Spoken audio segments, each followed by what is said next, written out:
എമ്പുരാൻ പടം കണ്ടു, ജംഗിൾ പൊളി ഐറ്റം. എനിക്ക് ഈ പടം കണ്ടിട്ട് ആദ്യം പറയേണ്ടത്, എനിക്ക് ഒരുപാട് കാര്യങ്ങൾ പറയാനുണ്ട്. ആദ്യം പറയേണ്ടത് എനിക്ക് പൃഥ്വിരാജ് സുകുമാരനാണ്. പൃഥ്വിരാജ് സുകുമാരൻ ഇല്ല എന്നുണ്ടെങ്കിൽ ഈ പടം സംഭവിക്കാൻ പോകുന്നില്ല, 100% ഉറപ്പ്. കാര്യം പുള്ളിക്കല്ലാണ്ട് ഇങ്ങനെ ഒരു പടം ടേക്കപ്പ് ചെയ്യാൻ നമ്മുടെ മലയാള ഇൻഡസ്ട്രിയിൽ നിന്നും വേറെ ആർക്കും പറ്റുമെന്നുള്ള കാര്യത്തിലും ഡൗട്ടാണ്.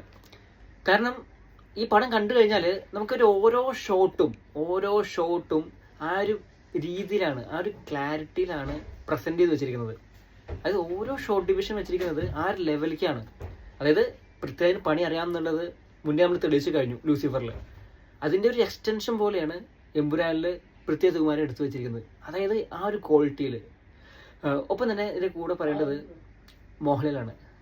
മോഹൻലാലിൻ്റെ ഓരോ മാസ് സീൻസ്, അതായത് നമുക്കറിയാം ലൂസിഫർ കണ്ടു എന്നുള്ളത്. ലൂസിഫറിൻ്റെ ഒക്കെ വേറെ ലെവലായിട്ട് വരും.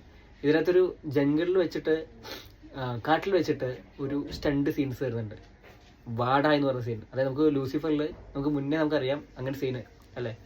ആ ഒരു സീന് ഒന്നും കൂടി അടിപൊളിയായിട്ട്, ഒന്നും കൂടി മോൾഡ് ചെയ്തിട്ട് കളർഫുള്ളായിട്ട് ഒരു സ്റ്റണ്ട് സീൻ ഇതിനകത്ത് വരുന്നുണ്ട്.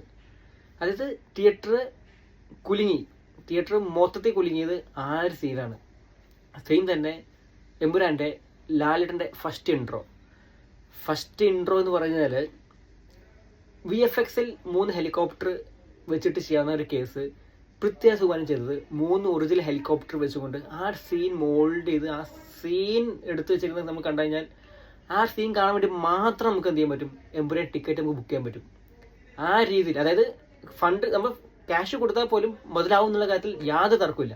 കാരണം ഇത് എപ്പോഴെങ്കിലും വരുന്നൊരു പടമാണ് അല്ലേ.